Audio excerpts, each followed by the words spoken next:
get started. I was going to have my son Jordan do the prayer, but since we have a pastor joining us with Shane, I'm going to call upon Shane to lead us in prayer. And Shane, pray for our military personnel and those that have obviously whose families have had loved ones lost since this is Memorial Day weekend. All right. All right. That sounds good. You. All right. Let's pray. Faithful and loving God, we thank you for this day that you have given to us, for the breath that we have received from you.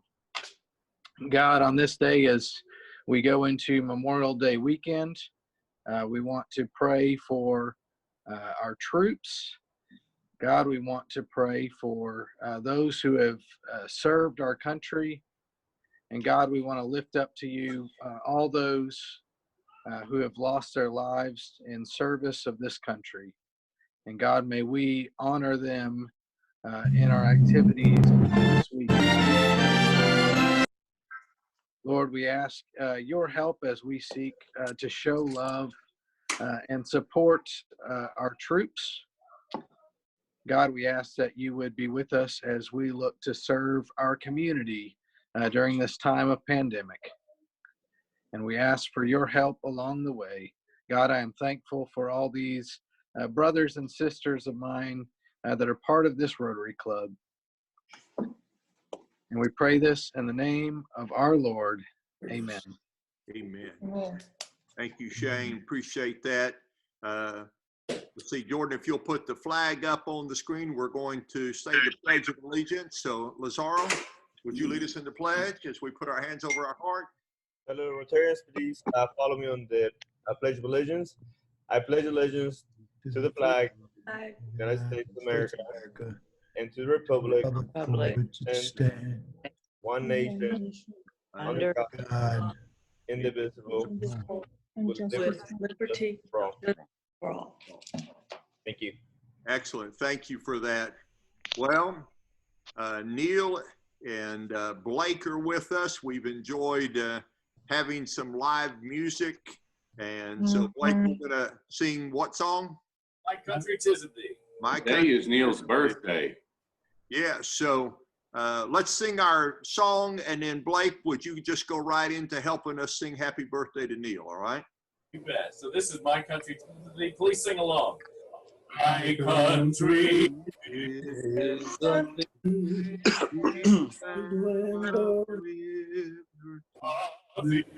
I sing, land my fathers died, land of the Pilgrim's Ride, from every mountain side, let freedom ring. All right, now is everybody ready for a happy birthday? Here we go. Happy birthday to you. Happy birthday to you. Happy birthday. Happy birthday to you. Thank you.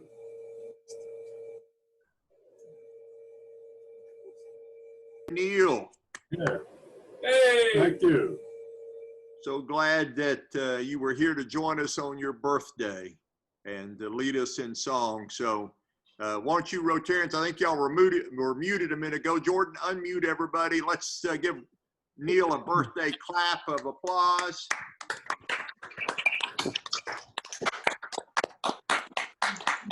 Well done, Rotarian. Thank you.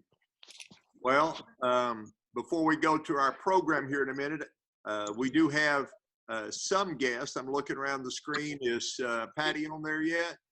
She's having picture issues. She just texted me. All right. Well, we have a guest today, Judy Pearson. So, Hi, Judy, welcome. Thank you for letting me come again. We're glad you're attending 2 more times, and we'll want to induct you into Rotary. All right. So appreciate it. Let's cut that just one more time. All right. Mara Gast has a guest. Go ahead, Mara. I do have a guest. Monty White, who is our Director of Marketing for the Convention and Visitors Bureau, is on the call. Great. Thank you for including me. Glad you're there. Thank you. Anybody else have a guest?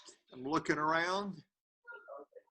Well, let's take just a couple of moments. I started a minute or two early because we've got a pretty amazing flag program. And so, Rick, I'm going to call on you and Bob in just a moment, but let me just give you the update that I got from Lindy this morning.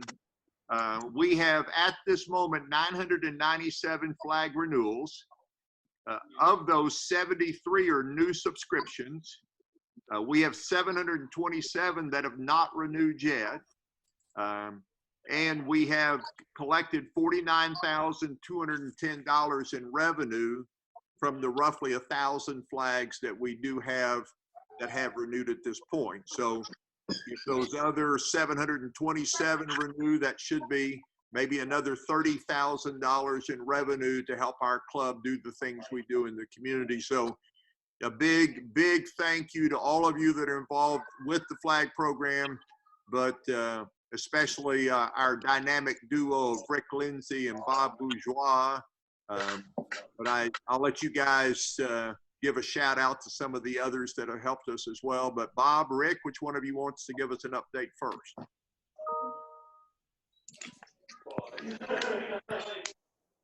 All right, Jordan, if you'll unmute Bob's mic so we can hear, or Rick. Bob or Rick, which one of you wants to? Go for it, Bob. All right, Bob, you're up. Well, I just wanted to say thank you, because we've had a tremendous number of people this year, and including a lot of new people involved in the program, but and a lot of folks outside of our Rotary Club. So we thank you, Gordon, and Rosa is mentoring Alyssa, who is going to take over for Rosa at some point in the future. Marley Wilson, heard that name, recall in our club on several. Marley is at the lakes, and when Rick and I were there for several hours on Tuesday, she had actually gone to each house, needed work done, and she had written instructions on masking tape and placed them on the curb in front of each house. It was absolutely amazing. Tony, I know Rick can tell you about Tony at Waterside. I have not met her. Of course, Lindy, we owe a debt of gratitude to. Bill Baxter, who is the guy that invented the software we are using.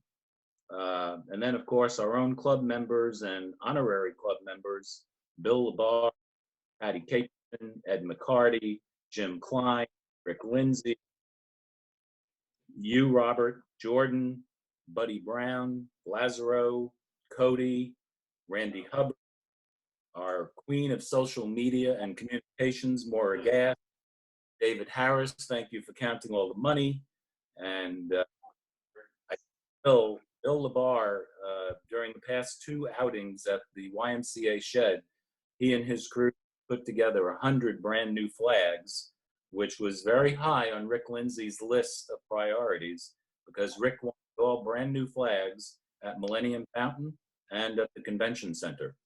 So without General Admiral Lindsay, we would not be where we are today. So thank you to everyone.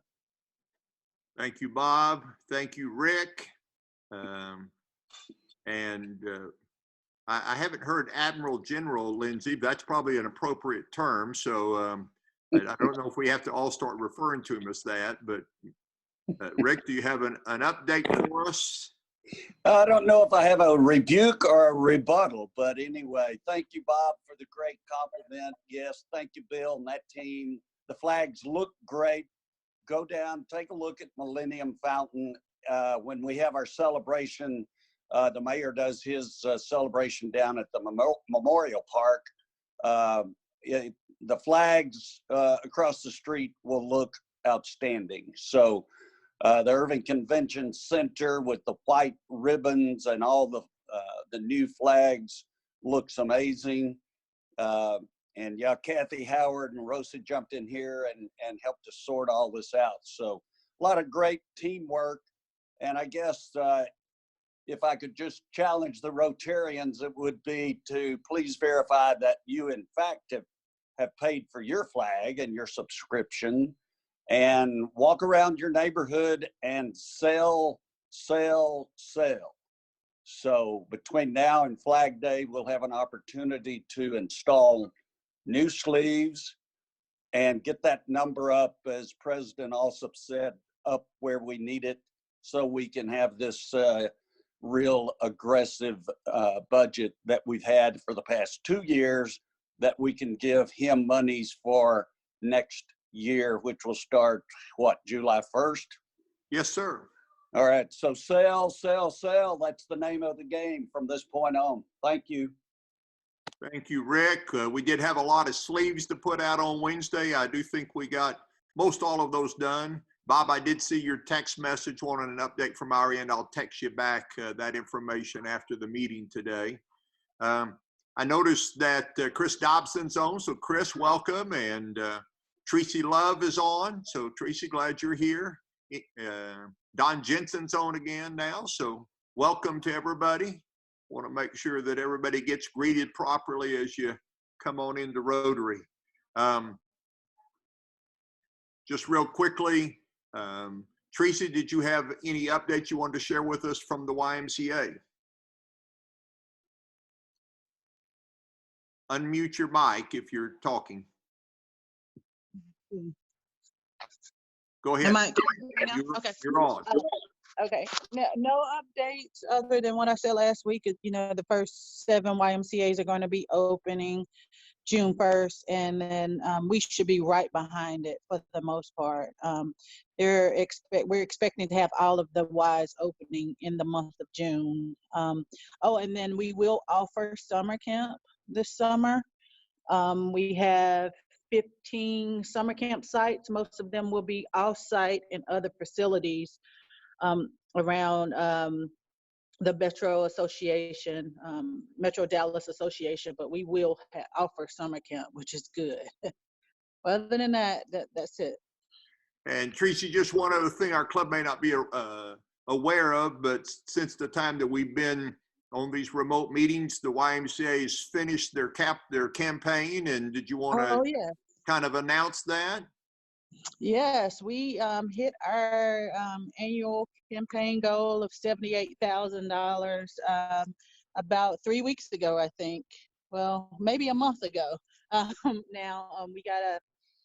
We had a board meeting one morning, and it got an anonymous gift of $2,000 that helped us hit goal last month. So we were very excited about that, and we're going to continue to do the work, although our work have shifted a little bit, but we'll be able to continue to serve our community as we always have.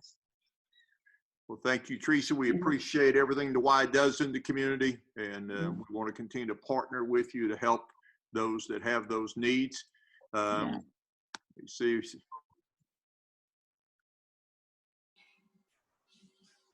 Just looking at my notes from everybody here.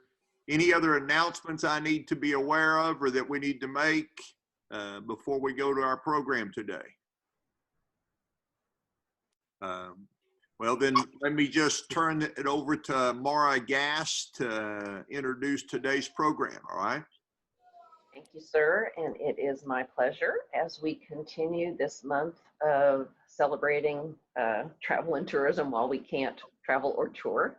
I am very pleased to introduce Adam Pitluk. He is an award-winning journalist, the author of Damned to Eternity and Standing 8. He has been the Contributors Network editor at the Dallas Morning News, the former director of American Airlines Publishing, editor-in-chief of American Way magazine, and the editorial director of its first class in Spanish-Portuguese magazine, Celebrated Living and Nexos. Prior to his work on the travel side of journalism, he was a reporter for Time magazine for 7 years, a reporter for People magazine from his days in New York, where he also covered celebrity news. He's been a reporter for Court TV, a former staff writer for Village Voice Media, an adjunct professor of journalism at the University of Texas at Arlington and University of North Texas. He has a Bachelor of Journalism from the University of Missouri, a Master of Science from the Columbia University Graduate School of Journalism, and a doctorate in journalism and mass comm from the University of Oklahoma. He is currently with Groom Lake Media, his own company, and that's the company that we at the Convention and Visitors Bureau tapped on the shoulder when we wanted to introduce a new kind of traveler publication, which is the magazine we refer to lovingly as Surveyor, named in honor of and in tribute of the city's founders. So with that, I will turn it over to Adam Pitluk.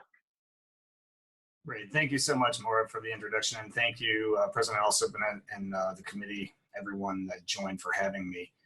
I'm going to attempt to share my screen here. And please let me know if this works. All right. Can you all see that? Yes, sir. All right. Great. So let me get my presentation. All right. So Adam Pitluk here, publisher of Surveyor magazine.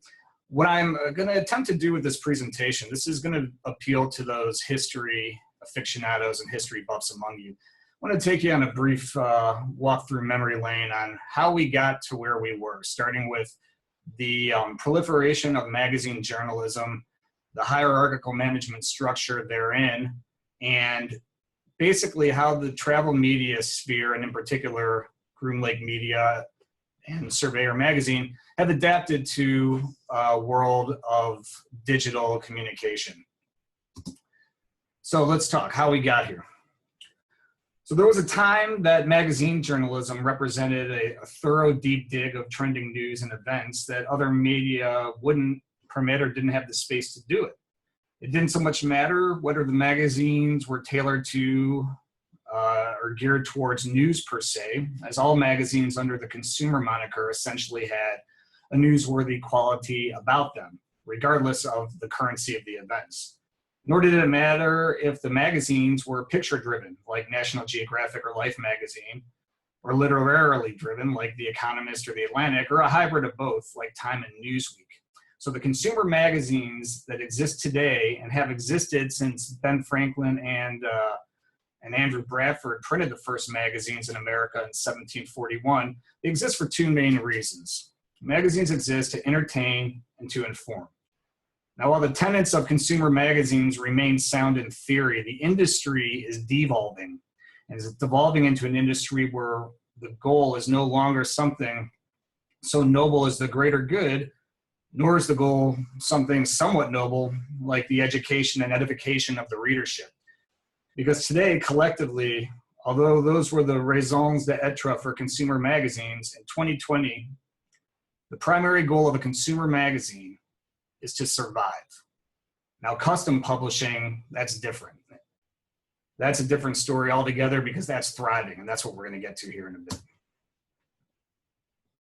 Now, let's talk a little bit about how we got this magazine model, this publishing model that we have. Publishing magazine models were actually among the most successful, was modeled after the most successful and efficient business models of the 19th and 20th century, which was the assembly line. So think about this on an assembly line. Each person on an assembly line is a specialist. You have your person doing your doors, your person doing your interiors, but those aren't going to be the same people as are installing and fastening the engine. Similarly, for a magazine, each person at a travel magazine historically was a specialist in a particular area. So you would have your writers, your editors, your photographers, your production people, advertising, and so on.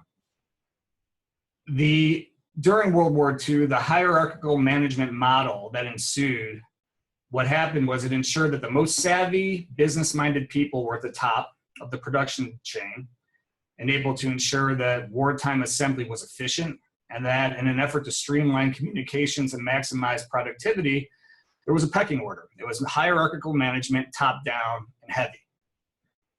That chain of command helped to maintain the status quo, and that same model, because it was so efficient and so effective, was then adopted by the American newsroom. So in terms of agenda setting, the assembly line helped set the agenda of what people drove. Think about that.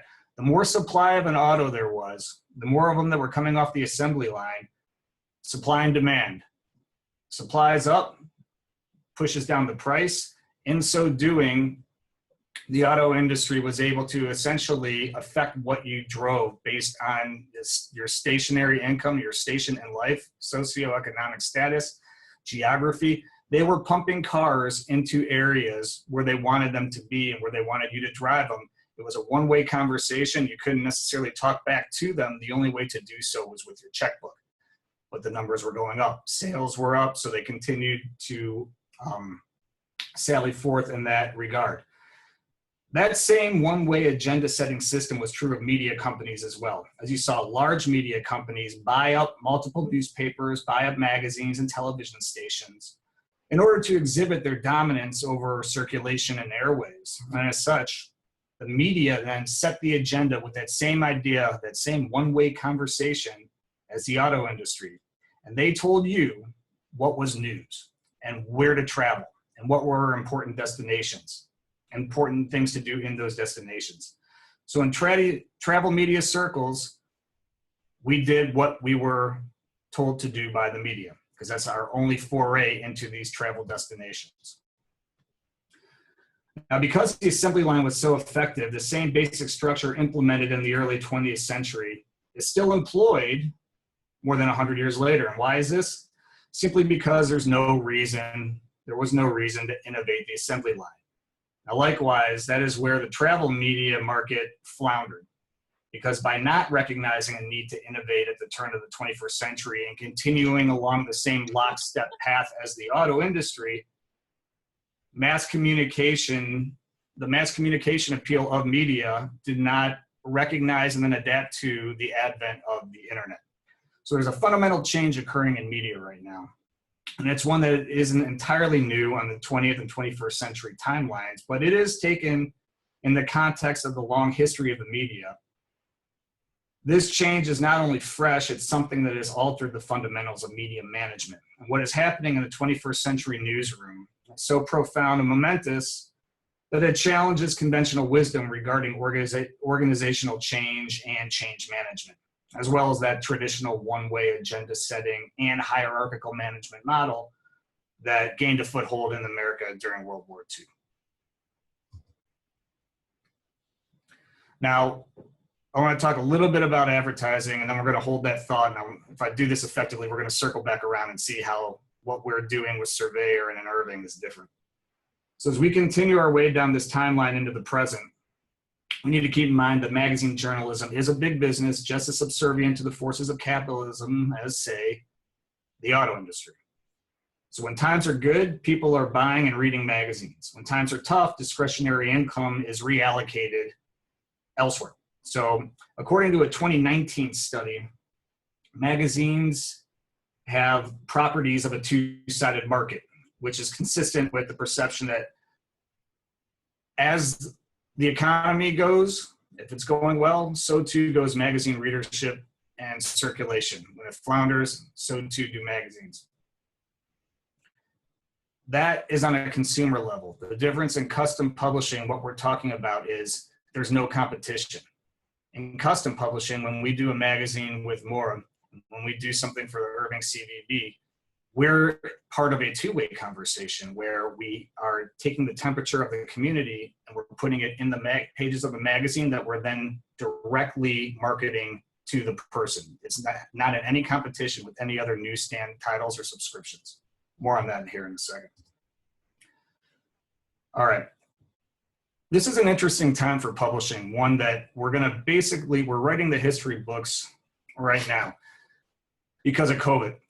The Great Recession of 2007 through 2009, that really turned this industry, media and journalism and magazine publishing on its ear, because even the titles that survived 9/11, which was prior to the darkest time for media in terms of the economic impact on publishing and the number of titles that were out there, the Great Recession put thrust behind that discretionary spending argument. As the economy tanks, so too do magazines. And what you saw were a lot of magazines that then limped off to their dying places. Just real quick, here's a laundry list of some of the titles that didn't weather the storm after the Great Recession. And I think for you history aficionados, you're going to find this particularly interesting. out of nowhere, with the snap of fingers, these tried and true story titles just disappeared. Like Metropolitan Homes after 28 years. Gourmet had been around since 1941. Southern Accent since 1977. Teen, which I remember my sister reading and my mom said she read before her. That was founded in 54, that disappeared. And the list goes on for multiple reasons, but mostly what this showed was if you can't weather an economic storm in publishing, you're not long for this world. The magazines, the media, it's not going to let you back in. It's a survival, it's a Darwinian model. Now, other industries after the Great Recession did adapt and change. The auto industry received a bailout, very much the industry which magazine media was modeled after. Airlines consolidated, real estate saw a switch in home ownership and rentals. Other agencies, other industries adapted. The problem was journalism did not. Magazine journalism did not. So with this only the strong survive mentality, being strong in order to weather first the economic crisis of 2007, 2008, and now COVID, being strong means you're going to have to be smart, not just strength in numbers, but strength in innovation. So you gain this strength by adapting and changing with the times. Okay, real briefly, I want to be conscious of time. What we're doing with this media model here and the company that's putting out Surveyor, we're basically looking back into the past. We're taking psychology, sociology, and anthropology lessons of the past, particularly from Kurt Lewin, who was the godfather of change management. And we're implementing that in today's newsroom. So what we're doing essentially is we're doing the freeze, moving, and refreezing. We're unfreezing the present. We're destabilizing the present. We're taking the current forecast and scape of the travel media industry, and we're destroying it. We're starting over. Then we're going to take into account this process of accounting for all the forces at work, like economy, like unemployment, like travel trends, like travel writing and travel editing. We're going to take all of these entities that feed into what goes into one magazine, and we're going to then refreeze. We're going to stabilize that in a fashion that's innovative, unlike what anybody else is doing. And we're taking these properties more on the from the Academy. This is from Joseph Schumpeter, who was the granddaddy of the idea of creative destruction. This is Megadeth's Symphony of Destruction for any of you that are trying to draw the parallel between Megadeth and Joseph Schumpeter. Basically, what Schumpeter taught us is that to forward the discussion, let's assume that a travel magazine decides that it wants to innovate. That term innovate can be a buzzword. It's swallowed up in the ether unless there is some plan to forward the newsroom and turn this lone wolf approach to journalism on its ear. What we have to do is make sure that the same people that were producing these travel magazines that in the World War II structure, in the hierarchical management structure in the beginning, was for the greater good. Over time, that devolved into making rock stars out of editors, making rock stars out of reporters. What happened was we lost the focus. So management is trying to change, but they only know how to manage based on how they were managed. So it's a vicious cycle. This is all, it's an iterative process based on what was the status quo since World War II. It essentially makes it impossible for a newsroom to just change because this is the only way they know how to do it. This is how they were managed. This is how their managers were managed, and so on and so forth back into the 40s. So what we implemented, the 4 key factors of change, all right? And this is coming from Schumpeter and from Kurt Lewin. Duration, integrity, commitment, and effort.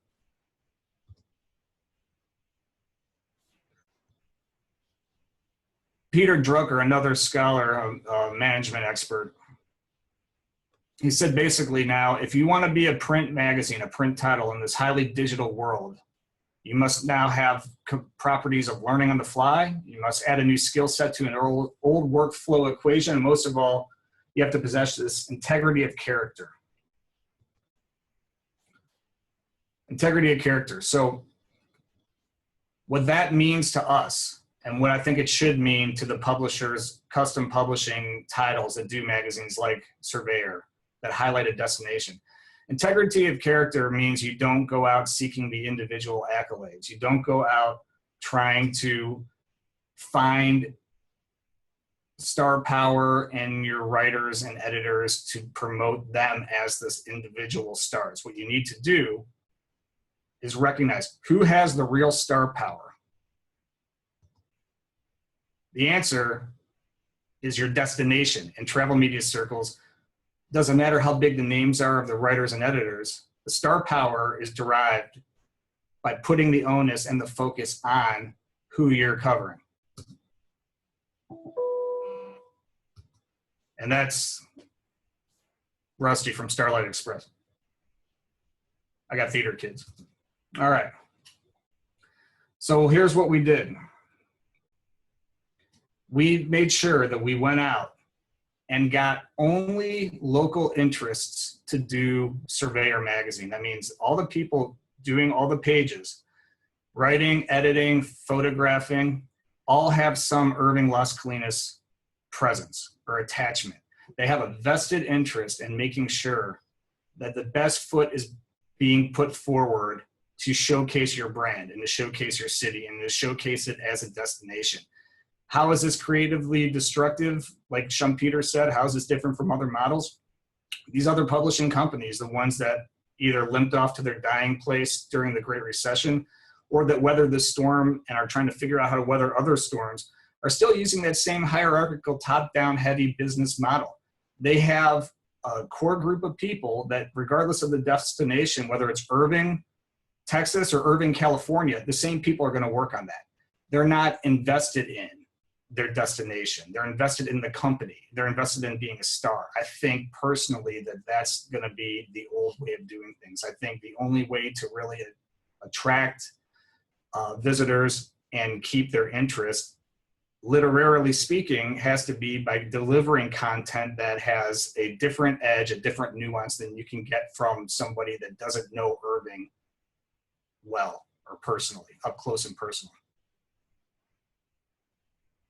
Exploiting the core competencies. Part of what that means is not just having the right personnel to do the right stories and the right photographs of a travel magazine, but it also means taking orders from people that are able to put their finger on the pulse of the community. And that's why Maura and Diana Pfaff have done such a fantastic job by making sure that everybody that touches Irving, Las Colinas, anyone that touches the brand that is then going to be disseminated to the masses vis-a-vis the CVB and the Chamber and the Las Colinas Association, they have the full faith and trust of the principals, Maura and Diana, to make sure that the brand's protected and it's portrayed in the most reflective light.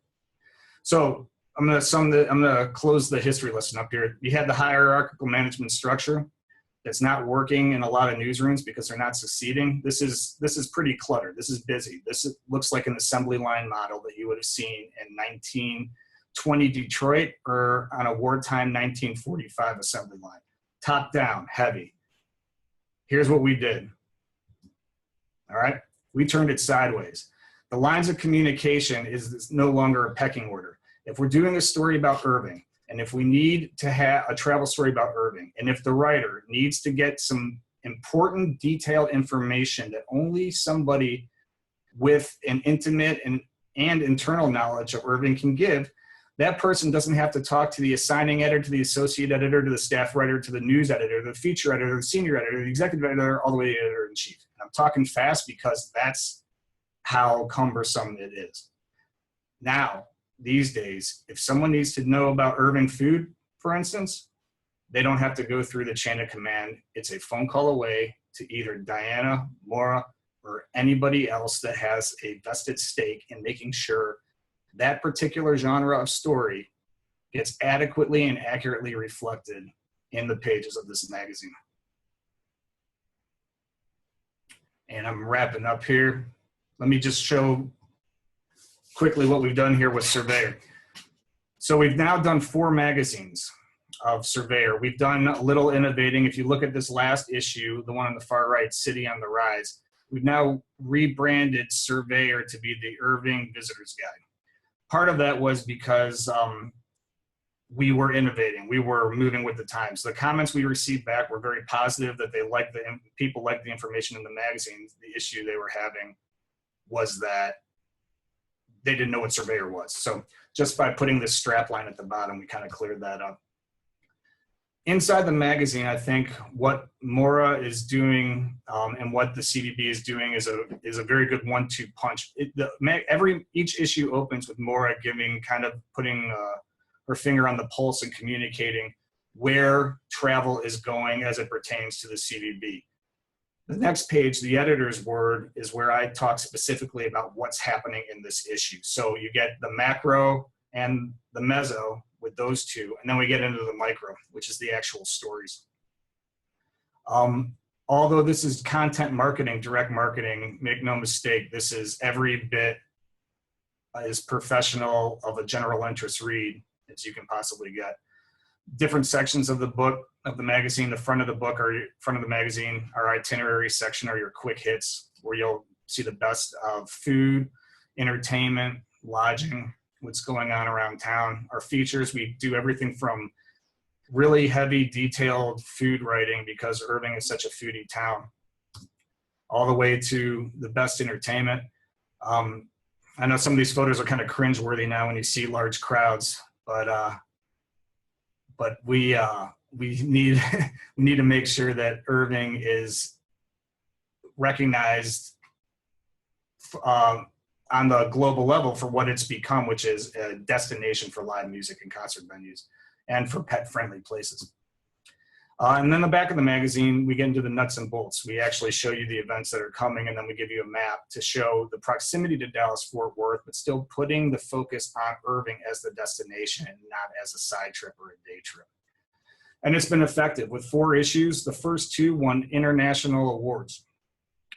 The 3rd issue, which is currently being judged, those awards are announced in July, and we're very confident that we're going to defend.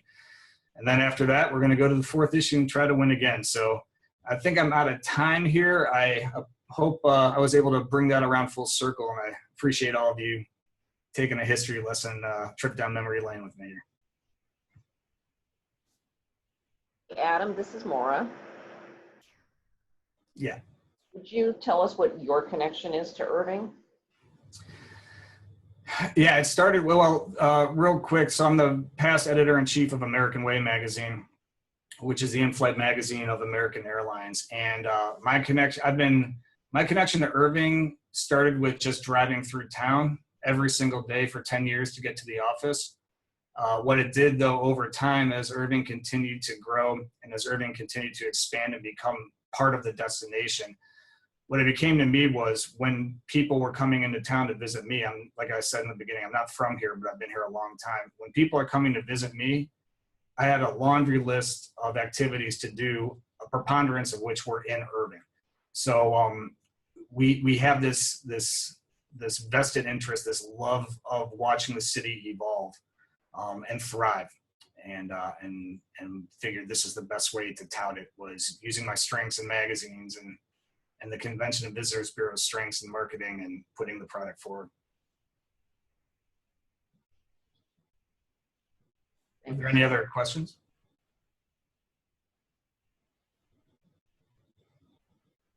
To write about this amazing city, and I am flying American Airlines tomorrow to Kansas City, my first flight since COVID. So any advice?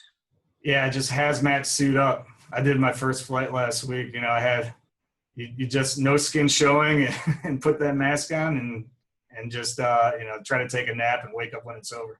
Unfortunately, the flying experience is that's an industry that's really going to have a hard time. Well, I'll let you know when I get back. Anybody else have a question for Adam? What a great program. Anybody got a hand up there? I'll tell you this, I hope it all, that you just witnessed, that was a 4-year scholarly research, 200-page paper that we just tried to condense into 25 slides. So I hope it translated well. Thank you very much. Definitely, that was academically riveting. I loved it. This is Chad. If you ever want to do a schools article on Irving's public schools, Irving private schools, Uplift Infinity is open to you for sure. That'd be fun. Awesome. And Robert, if you want a mask for tomorrow, I can have one delivered today. I have masks here at the house. Okay. I'm more concerned about how long the line is going to be through security, and it will take you about 20 seconds. All right, There's good. nobody there. Yeah. All right. Well, that part I'm happy about. Right. Adam, I do want to know how do Rotarians or those of us that have not seen the first 3 issues of this magazine get a hold of a copy of one? Unless Maura has a protocol. Yeah, Maura, I can help with that. Yeah. Yeah, absolutely. Well, I think I sent out a link in the email with where we've got them online on our website where you can access the digital versions of it. We do still have some printed copies available of each edition that we've got in our offices. So if you want to just shoot me an email, I can pop some in the mail to you someday when I'm allowed back in the office again. All right. Mr. President, I just want to add something to Maura's team, right? And the presentation, it kind of highlighted that the good team that she's put together for Irving and ensuring that the Irving brand and everything that the general public knows about Irving, it's great content. And, you know, her department is super awesome and really used to work with, we've worked with them in the past. And thank you for all you guys do for Irving. Absolutely. Yeah, I will echo that as well, Maura, and to those who serve on the ICVB board. Lived in Irving for 42 years. Absolutely love this town and excited to continue to be part of the community. Anybody else have an announcement or a question for Adam? Can you hang on just a few more minutes with us, Adam? Yes, sir. Sure. Okay. Yep, President Alsup, I have a quick question. It may be for Adam or Maura, but the printing quantity of the publication, and Maura, how are we currently distributing and using that quantity? Could you talk about that just briefly? Yeah, I can, and Adam can correct me. We print 35,000 issues. This most recent issue was our first as a partnership with, as Adam referenced, the Irving Las Colinas Chamber and the Las Colinas Association, both of whom invested cash into the publication, as well as story ideas and connections for Adam and his team to produce the content from. So it's a shared effort there, and all 3 entities are distributing it. We have some of our hotels that keep it in and make it available to their guests in their hotel rooms, but what we have learned over time is if there's a feature on another hotel in the publication, then they will hide that particular issue. And then we make them available. We have a distribution list in the office. Rick, I can't remember who's on it. I think, just can't off the top of my head, but we try to get them out into as many venues and places around the city, not just visitor venues, but we think it's an important publication for the people who live here to feel good about the community in which they live and work as well. So we encourage people to, you know, bring it to your doctor's office, bring it to your dentist's office, replace those 10-year-old High Life magazines that are in there with something current and something Irving. And if you realtors are using it, we have a lot of folks who use it regularly. So we're happy to put copies in your hands to take to those places as well. But there's always some great finds in every story, and we start down one path as we're talking about the editorial content, and as Adam and his team go to work, they unearth all these great things. I think the food edition is still my favorite because there were so many. There was the expected features in there, but there was a lot of really small businesses that we were able to showcase there as well, and really connect other parts of our community into that story. One thing I do just want to stress, and this is as much about Maura's leadership and the leadership of the city and everyone that cooperates. In publishing circles, I can't stress what a milestone it was to win not just one, but 2 international awards on the first 2 issues of a magazine. I mean, when I was at American Way, this doesn't happen overnight. Usually you have to gin up to this process. You have to gain a foothold. You have to gain some recognition. The fact that right out of the gates, we're winning an International Apex Award and a North American Travel Journalists Association Award, which means we're not just the best travel magazine in America, but in North America, so in Canada and Mexico as well. I mean, that's nothing to sneeze at. And that has everything to do with the fact that hierarchical management model is sideways, and everyone is able to corroborate and collaborate a lot easier and to use local interests to tell the story.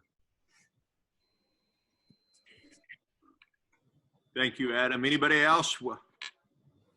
Yes, I have to tell you that this is a few weeks ago, but I went to get my car, one of the cars repaired at Toyota of Irving, and Surveyor was the only magazine in the waiting room while I was waiting for the car.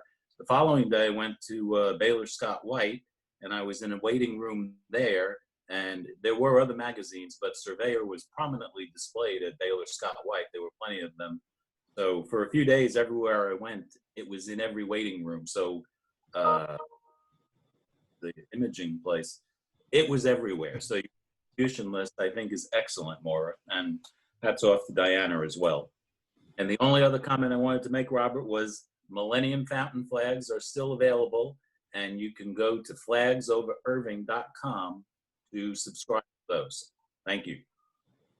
We'll make sure that website link gets put in the follow-up that goes out. We've made mention to you before that since we're now doing virtual meetings, we are not only recording this meeting, but we're also putting it on the Irving Las Colinas Rotary Club YouTube channel. It's going on our Facebook page.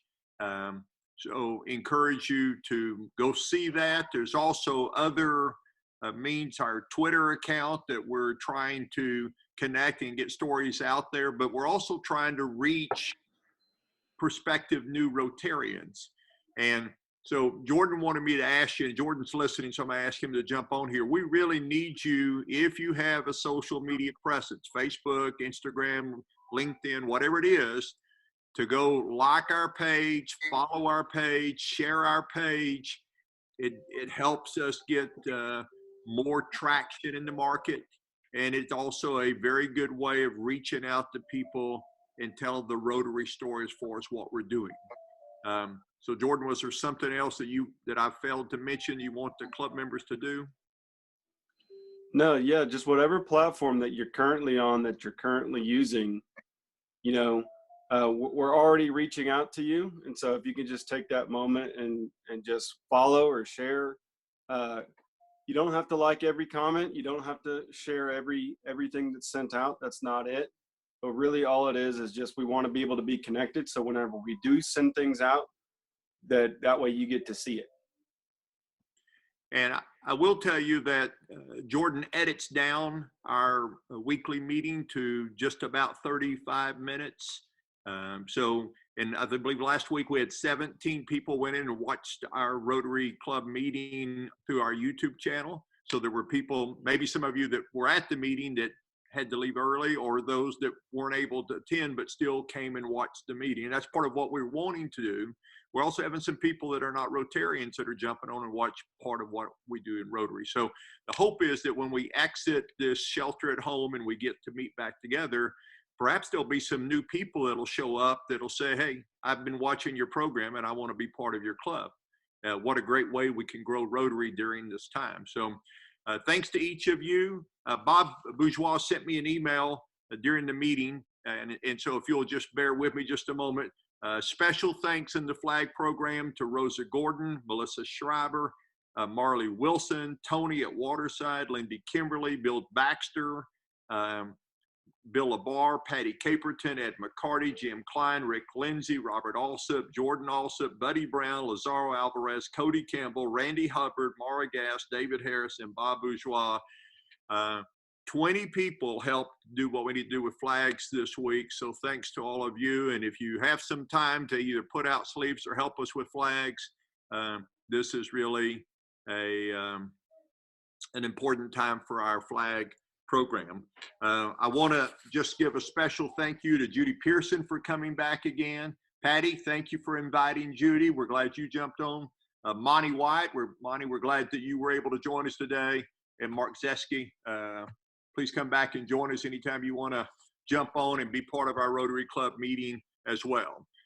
Anybody else have anything that I missed, or just a shout out that you want to put out there? Let's, again, I just want to remind everybody today, Neil Davidson joined us on his birthday to help lead in our song. So a special happy birthday to Neil Davidson. And if you'll tell us your birthday, we will wish you happy birthday on your birthday. So some of y'all don't like to tell us those kinds of things. Pastor Shane, thank you for leading this prayer today. Thank you for your work in the community. Just an incredible club. So we thank all of you. We'll look forward to seeing you at next week's meeting. We're going to have the 4-way test of the things we think, say, and do. Jordan, will you lead us in the 4-way test? Unmute yourself.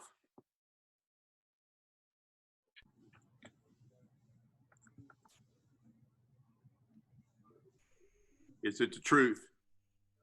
Is it fair to all concerned? All concerned. Will it build goodwill and better friendships? 4. Will it be beneficial to all concerned? Well, thank you again, Rotarians. Have a safe Memorial Day weekend, and I will see you next week, our program next week. Help me, Mara. Todd Hawkins from the Irving Arts Center. Yes, sir. We will close out our month of all things travel and tourism and welcome Todd Eric Hawkins, the Executive Director of the Irving Arts and Culture Department. Yes. So thank you to all of you. I'll leave this up a couple of more moments, so don't feel like you have to go if you want to visit or chat with one another online. But thank you again, Adam. You're going to have to come back and give us an update. What a good historical view of journalism and what you're helping us to do here in Irving. Thank you, thank you, thank you. All right. Our great program month. If you need to go, you can exit. If you want to stay and chat, I'll leave this open for about another 15 minutes, okay? Yeah. Hello, Bob Boucher. Hello, Bob. Did you want to talk about the flags? Hello, Bob. If you are staying on Bob Bourgeois, you might unmute your mic so that, Chris, if y'all want to stay on the chat so you can talk to each other. Hello, Bob. Hello, Richard. Thank you. Yeah, when do you want to pick up the flags?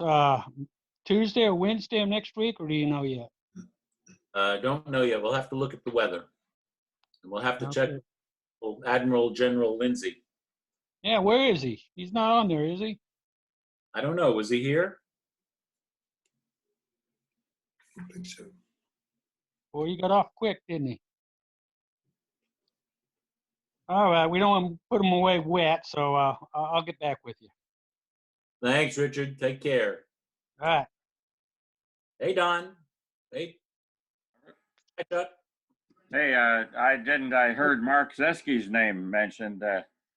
Mark is, if that's who I'm thinking of, Mark is the, from Singley Academy. He's the Interact sponsor over there. Is he on the zoning? Yeah, I believe he did get on that now, but he's a teacher at Singley.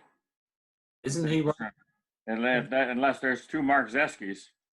No, I think that's the same guy. He's running because it said Zeski Commissioner at the bottom of the screen when he. Okay, I couldn't find him in here, and it didn't show up, but I heard his name mentioned. But anyway, I'm glad to see that he's coming.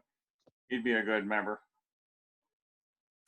Well, I think, isn't he running for Dennis Webb's slot? I don't know. Yeah, He's running for that too? I think he's running. Yeah. So, well, I better get to work. I have work to do, and then I have to go out and work on the flag stuff again. Well, I wish I could come and join you guys on that, but at the moment, I just don't have a way to be available. Oh, I know you don't. I miss doing that. No, I know you do. But if you could, I would be over there dragging you out. Don't worry. There you go. You take care. I've Bye. plenty to talk to him and say, I wish I could do it too. I mean, you know. Good to see all you guys. We'll see you next week at Rotary, all right? All right, Robert. Thanks, Chuck. Yeah. Bye. Bye, sir.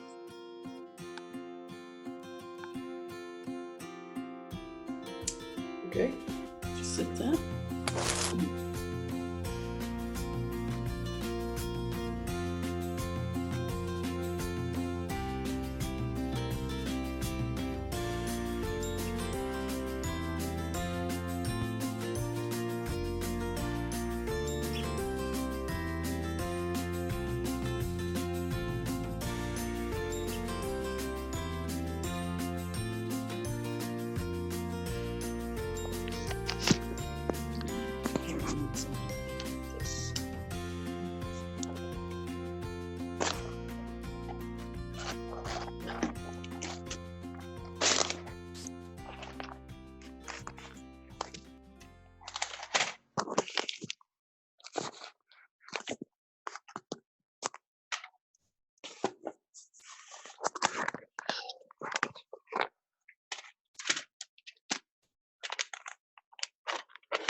Sit down here.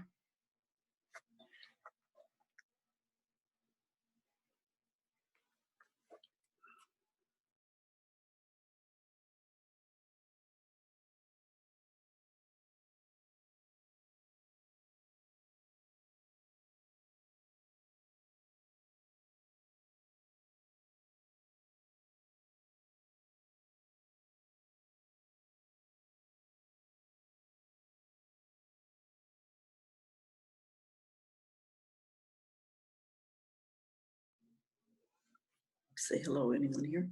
Hello. Hello, Chuck. It's Who's Maura. that? It's Maura. Hi, Robert. Hey, Chuck and Mara gassed us on, and my son Jordan is on. I just got on. Well, we'll go. So good to see you. Well, it's nice to see you. We'll have a two-man meeting. Well, last week we had 33 on, so they'll all be jumping on here in the next few minutes. Oh, yeah, 15 minutes, they'll be loaded up. We will be. This is a nice little gadget, but it wouldn't work for too many people.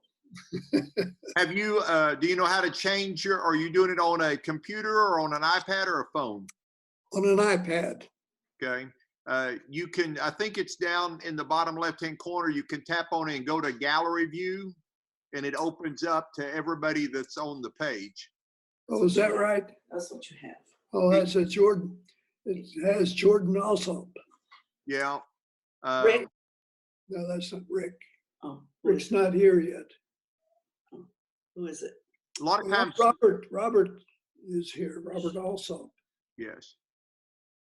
A lot of times, Chuck, it'll have like 6 little triangle box stacked on top of each other. So if you see an icon that's got like 6 little triangle boxes, you can, that's the same as the gallery view. Yes, I think my wife tells me that's what I'm on. Okay. So are you seeing 4 people on the screen right now or 5? Only 2. Okay. Just a minute. There's him now. I have you, okay. There's 6 of us on right now.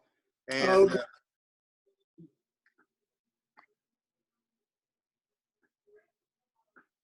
Sometimes if on the iPad, if you just swipe to the left or swipe to the right, it'll go to gallery view.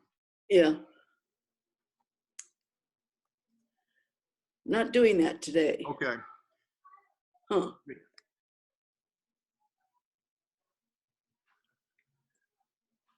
There we go. That's what we're getting.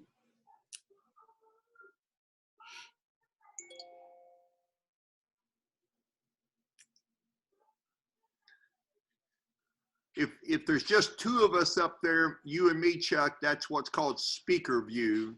And there's another option that will go to gallery view where you can see more people. So. Yeah. We know this, it's just not coming on. Yeah. I don't know what happened to gallery view. We've done that so many times. I don't know why it's not there today. Let's see what more does. Oh no, chat. Oh, we're chatting. Let's close that. Last Sunday, we were trying to get in our Sunday school class and there was too many people on and it wouldn't let us in. Yeah, sometimes it depends on how many users they've got set up for. Yeah.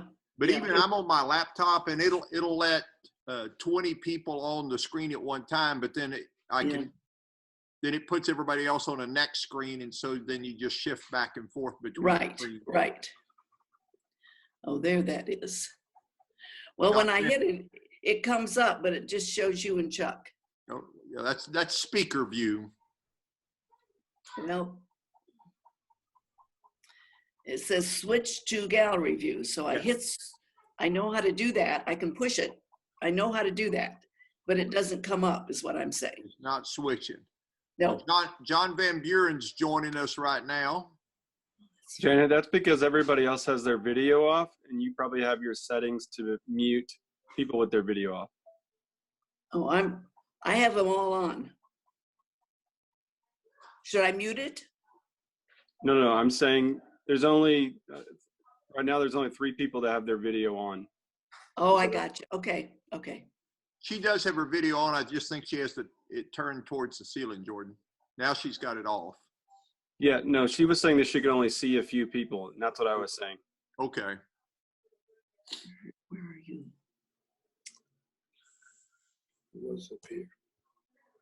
There you are. There you are. All right. There we are. I'm trying to get out of it. Okay, but it won't get wiped yet. How everybody healthy at your house, Chuck? Yes, we're great. We're staying inside, travel only when necessary. Otherwise, things are smooth, just a little, unmanageable. Yeah. Well, we're glad to have you on today. You'll see a lot of familiar faces here in a minute as some of the others start turning on their video. Still about 10 minutes until our program starts. Yes, we have some time.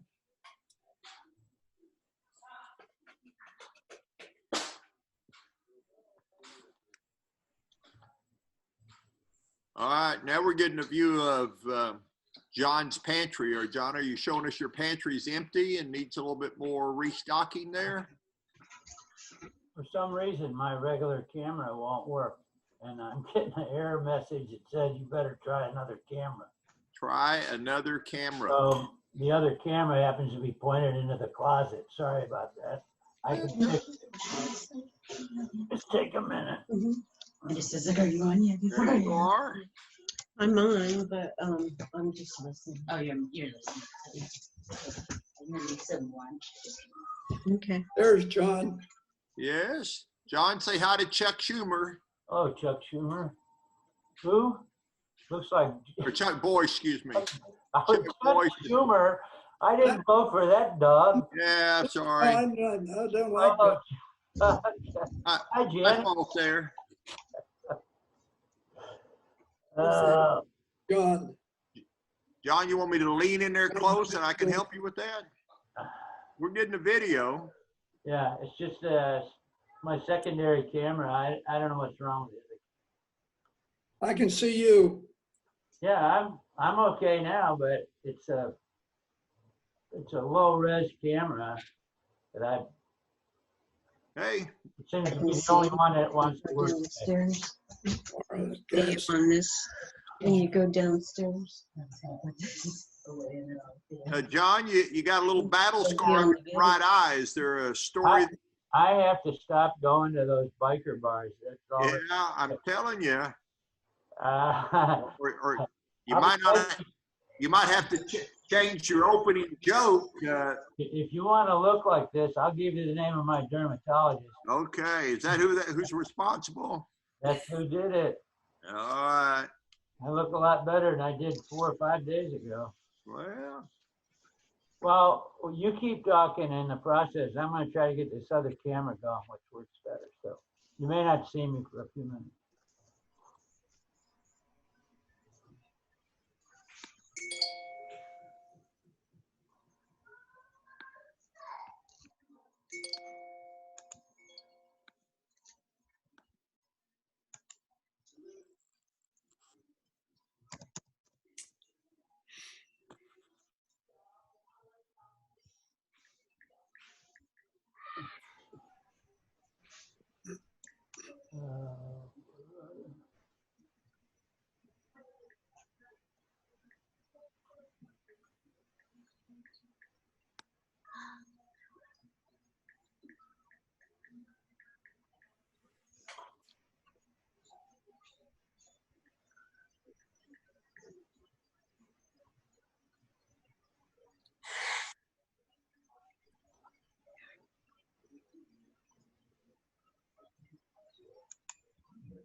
Hubbard jumping on there.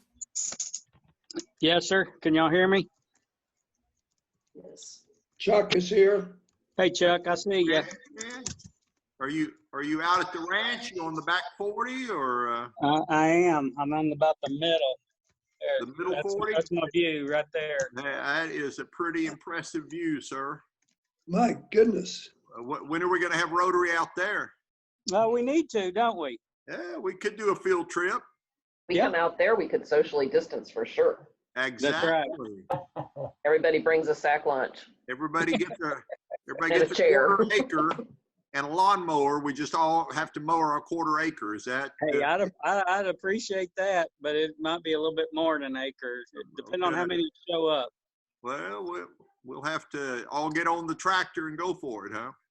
Yes, sir. You bet. That's what I've been doing since 7 o'clock this morning. Is mowing? Wow. Yes, sir. It's always something.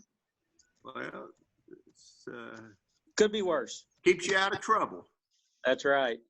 Or at least it's supposed to. There's Jim Klein. How are you, Jim? You got your volume on, Jim? Yep. How are you guys doing? Good. Hey, Jim. Say hi to Chuck Boyce and Randy Hubbard. Hello, Jim. John Van Buren's got a black eye, so he's got his camera off at the moment. Something about a biker bar, but he didn't want to talk anymore about it. So. All right. You want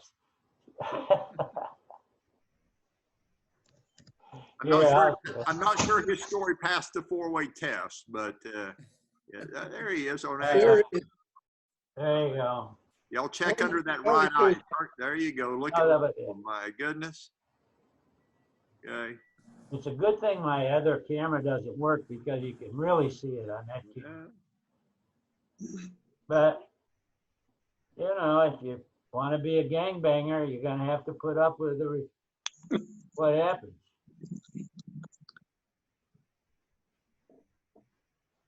Mark Zetsky crashing our meeting?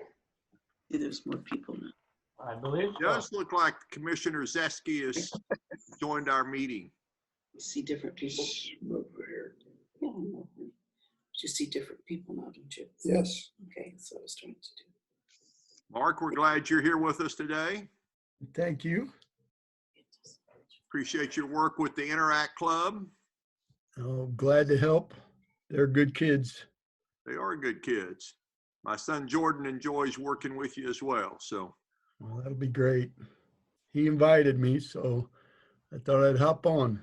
Well, we're glad you did. We got a good program coming up today. Do you know some of the folks on the screen? John Van Buren, Randy Hubbard, Jim Klein, Chuck Boyce. I've met some of them. Thank you. All right. Well, we're all getting on here, getting ready for our program today. Anybody got good plans for the Memorial Day weekend? Yeah. Randy, you still going to be mowing grass all weekend, or? I hope I'm finished. I was trying to beat the weather this morning. We thought we were going to get some rain. All the kids and grandkids going to come join you? They will be up Friday evening. Yes, sir. Good. How about you, Jim? Any good plans for the weekend? Yeah, we're gonna try to go see some friends at their lake house, kind of shelter in place in the wilderness. So that'll be fun. Chuck, are you going to do anything fun? You got anybody coming to see you, or are you just staying home? I think Chan and I are staying home, but we're right in the middle of Irving. And so there are a lot of things to do in Irving these days. There are. Nice restaurants and everything, lots of things going on. So we're quite happy here.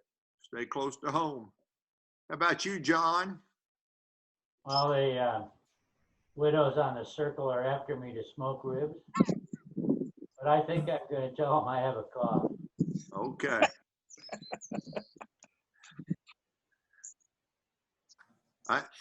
Randy, I think you need to drop a pin where you're at, and we'll just all come see you for the weekend, all right? Well, come on. Just send a pin so we'll know which of those roads is going to end up at the right house, all right? Okay, we can do that. I'll have to dust off my cowboy boots and see if I can find my work gloves, but. Okay. All right. Hi, Adam. David Harris. Everybody else is. Hey, David. Hello, David. Hello, David. Hey, Chuck. Hey, Randy. Hi, David. How are You're you? ready, huh? All right. Your work. Yeah, well, you're relaxing. I think you got a better deal. Yeah, I headed north last night. He's rubbing it in. Flip that camera around again, Randy, and let him see what you're looking at here. All right. Everybody feels sorry for Randy there. That's too bad, Randy. That is, yeah. Well, that's rough going. That is. Yeah. Well, Rotarians, our speaker, Adam, has joined us today. Pitluk, I believe is the last name. Is that right, Adam? You got it right. Well done. And so we welcome you. Thank you. Mara's on here somewhere. I'm here. Just don't have the camera. Yeah, she's done her chalk art. I think that's pretty impressive. Did you get up and do that this morning, Mara? I did not do that one. Somebody else did it, and I just filled in the blanks. You did a great job. Adam, The rain has since washed it away. Okay. You have a PowerPoint or a video or anything you can upload? I do have got a PowerPoint. Yeah. All right. My son Jordan is on there, and he'll chat with you, and he can help you make sure you get that uploaded. All right. All right. Thank you. So Jordan, if you'll reach out to Adam for me. All right. Anybody else joining here? We got 12 of us on here. Adam, are you here locally, or are you from another part of the country? I'm here locally. I'm in Plano right now. And although from another part of the country, I've been here a long time now, about 15 years. So I'm from here. 15 years, we'll give you a temporary visa to Texas. I appreciate that. I had 2 daughters born here, so having 2 Texas daughters, I think that's an automatic citizenship. That does carry a little clout there. So we're glad Thanks so much. You're here. Chad. Good to see you, Robert. Good to see you. We interrupt some yard work or? Puppy going to the bathroom. Oh my goodness. In between school meetings as we try to wrap up the school year here. I'm so glad you were able to take a break and come join us. For sure. Yeah, I'll return to kind of my latent state inside, but the transition was grab some food, take the puppy, get online and all that good stuff. It's an interesting merger of trying to run a school while run your family.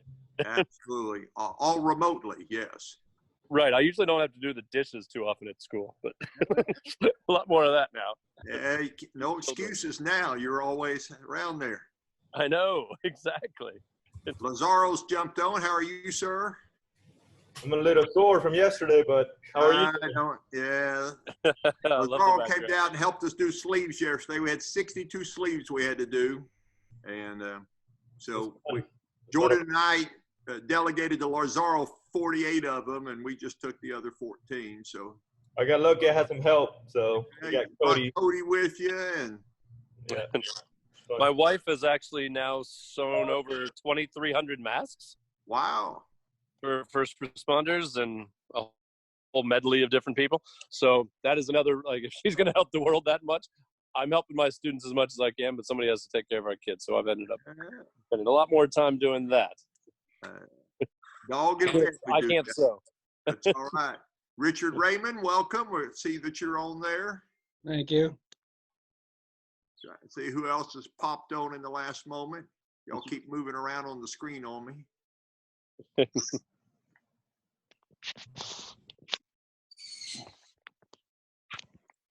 There I am. There you are. Richard, welcome. Thank you. Cool. We've got a few extras that are joining us today. Y'all may know Mark Zeski. He's the teacher up you're at the Academy, is that right, Mark? Yes, sir. At the Irving Academy, and also a candidate for City Council, is that right? That's correct. District 3. District 3. Our speaker, Adam's on here, so y'all will recognize him. And then y'all haven't seen Chad in a while, but he's joined us today. I'm not pestering you guys with all those text messages I'm sending out on Thursday, am I? So no. Trying to make it easy. I figure if you have the link right on your phone, then you can just click on it and join us. So glad everybody's here. Would help me if you'd remind me of the meeting ID. It's in the text. It's in the text message. More does it, so that's good enough for me. Well, between tomorrow, we get you taken care of there. There we go. Paige, I need a lot of care too. If you don't believe that, just look at my face. All right. Neil Davidson is joining us today. Neil, are you there? Yes. Can you hear us? This is Blake. Blake. All right. Hey, how are you? Doing well. Was that you that sent me the text message earlier about somebody's birthday? That's right. I thought it was you. So happy birthday, Neil Davidson. Yeah, happy birthday, Neil. Thank you. Good birthday, Neil. So in a minute, Neil, you can lead us singing happy birthday to yourself, all right? We'll let Blake lead us in that one, all right? Blake is good. We're so glad everybody's with us. They're moving around, so it's hard to. David Harris, you doing anything fun for Memorial Day weekend? Get your space bar there. I'll have a grandson graduate from high school, so yeah, that'll be a good deal. Is that a virtual graduation or a socially distanced graduation? Socially distanced. All right. Well. And a drive-in movie. Well, you know, that can work. I'm kind of envious. Irving ISD is having their graduation at Globe Life Field, the new ballpark. I was supposed to be there for opening day, and now all the graduates and their family get to go there before I do. So I guess I should have bought tickets to graduation instead of opening day, and that way I would have been able to go out.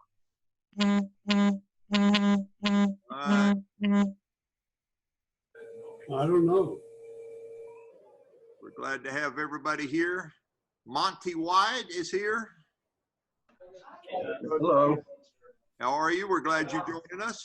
Thank you. Right.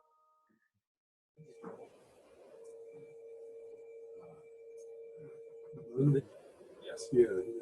Well, it's about 12, a little bit after 12. We're going to start the meeting with our prayer and pledge and song here in a few minutes. Neil and Blake, are y'all able to help us with song? Yes, we are. What are we going to sing today? Probably My Country 'Tis of Thee. I think that would fit for today. It would be. Real day coming up. That's wonderful. Thank you for being here and celebrating your birthday with us, Neil. All right. Thank you. Who's that? Did anybody else hear that honking sound? Yeah, somebody's Yes. phone is making noise, so if you've got your phone laying on your desk or near your computer as it buzzes, that's that buzzing sound. Rick Lindsay is joining us today. Hello, Rick Lindsay. Hello, President Alsop. Did you finish all those sleeves out there at Waterside? You know, we did. We installed 27 and we got 19 new flags installed, 8 more today. The HOA president, Miss Tony, was so excited. She thinks she'll double that number probably in the next couple of weeks. So, yeah, and go down and look at the fountain. It looks super. I will go down and look at the fountain today. There's Robert Nelson on there. Hello, Robert. How are you, sir? I'm doing fine, Robert. How are you? Doing well. Welcome to Rotary. We got everybody there. Man, Chad's got his child and his dog in the picture. Now, are you trying to get the best looking crew for a Rotary meeting? Is that what we're doing? We're going to have to start bringing our dogs and our grandkids. All right. Next week, it's bring your dog and grandkids to Rotary since Chad started, all right? Hey, Robert, just one thing just to share real quick is that we did get an effort to get 50 flags made yesterday. 50? You know, 5 of us met up there Wednesday morning. So that was good. That is outstanding. That's a lot of hard work. Even better news is Bill made noises about rejoining Rotary. So I'm aware of that noise, so kind of excited about that. So Jerry Hicks is on. Hey Jerry, how are you? Good. How y'all doing? Good. You might turn your volume up just a tiny bit, Jerry. Okay.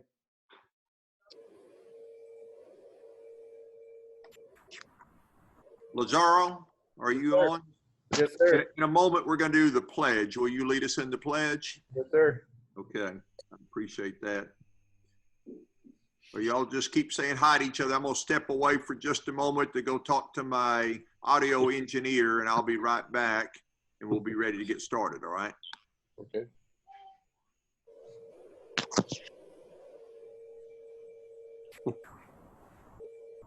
Hello, everybody. Hello. hi, Lourdes, how are you? I'm doing great. Thank you. How are you? Wonderful, wonderful.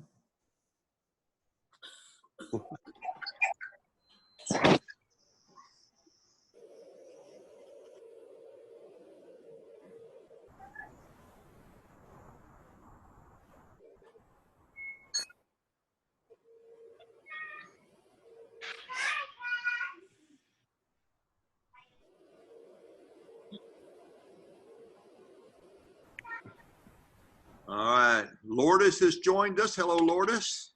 Hi, how are you doing? Doing well? Yes, thank you. Are you recovering from that physical therapy, doing jumping jacks yet, running 5 miles or? Not yet, not yet. Not but yet. I'm doing fine, thank you. Well, we'll keep praying for you and Thank you very trust that you'll be well, and hopefully we'll all be back at the country club sometime soon. Yeah. My screen is filling up.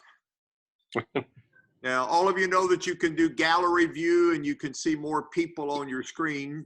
Although if you're on an iPad or a phone, you still may have to swipe to the right or the left to be able to see everybody. If you're on a laptop or a desktop, you probably can see as many as 24 people on the screen at one time, all right? So,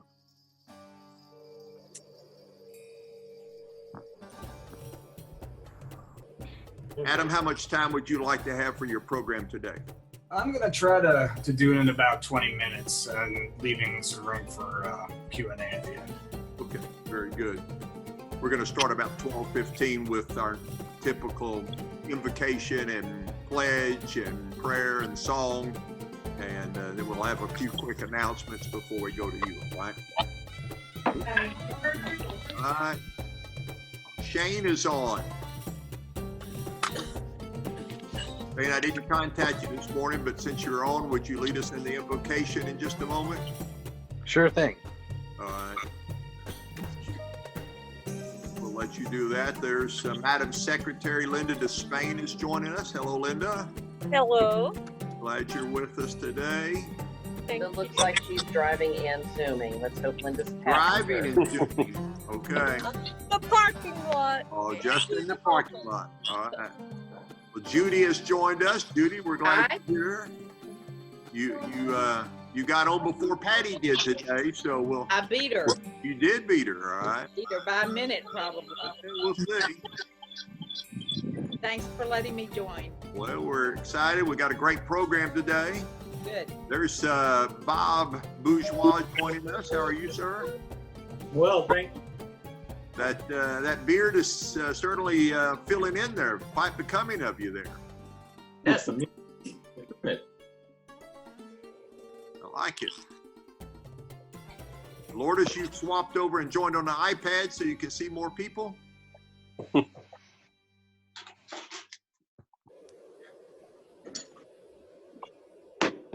Well, let's go ahead and get started.